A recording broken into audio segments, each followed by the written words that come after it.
Home run pass, breakaway, moving it through the shake and bake and a goal!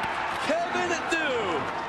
When I talk to people around Boston, his name's the one that always comes up. They say, you got that guy over there, Dew, is that his name? It's an interesting name, a little different, hockey name maybe than they're used to hearing. He comes from a very unique background in terms of just the hockey community, and you're not going to see too many players that, have the kind of the story that his family had. I know his family had a lot to do with, the person that he is.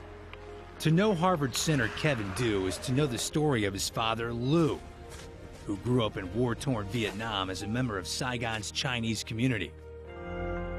When the South Vietnamese capital fell to communist rule in 1975, Lou was faced with a difficult decision. After the war, there's just so much uncertainty of where the country's going and what the future of it would be, and he didn't really see an opportunity where he could educate himself and therefore provide for the rest of his family. With the dim prospect of his family's future weighing on his mind, Dew boarded a boat bound for Malaysia. It was a tough journey.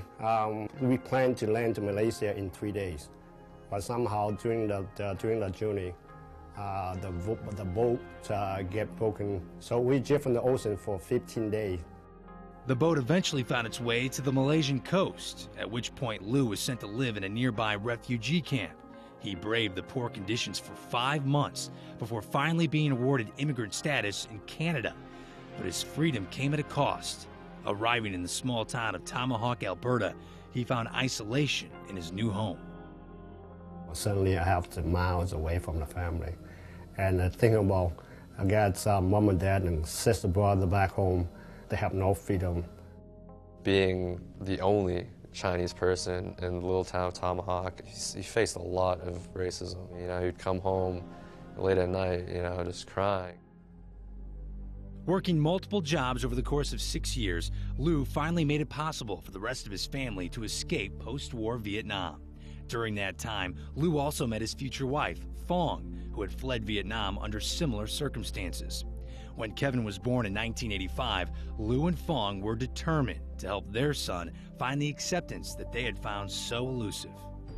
We want to blame the kid into a society that they don't feel different than other kids. No better way to do that by playing hockey, because in hockey you meet a lot of people. And Kevin wants to be a hockey player. Everybody kind of knew us as, the Chinese family that, played hockey. But because all my friends were, playing hockey, were on the same team, I think at a very young age, that distinction kind of left me. We had a backyard rink, so every day after school, as soon as we got home, we'd, lace up our skates and be out there until dinner. At a very young age, I had kind of a clear path of where I wanted hockey to take me. Kevin quickly made a name for himself in the Alberta Junior Hockey League, scoring 35 goals and adding 60 assists in 2 years with the St. Albert Saints. But it took a recruiting letter from Harvard University for both father and son to truly appreciate how far they had come. And the biggest smile came across his face, and that day is probably one of the happiest days of my life. It was almost impossible dream come true. Even now, we're still exciting. I still couldn't believe that he got an opportunity to go to that kind of school. Without my father's experience, without my mother's experience and their struggles that they've gone through, I don't think I would have the passion inside me, the pride that I have, to kind of prove to everyone that we succeeded. We've made it.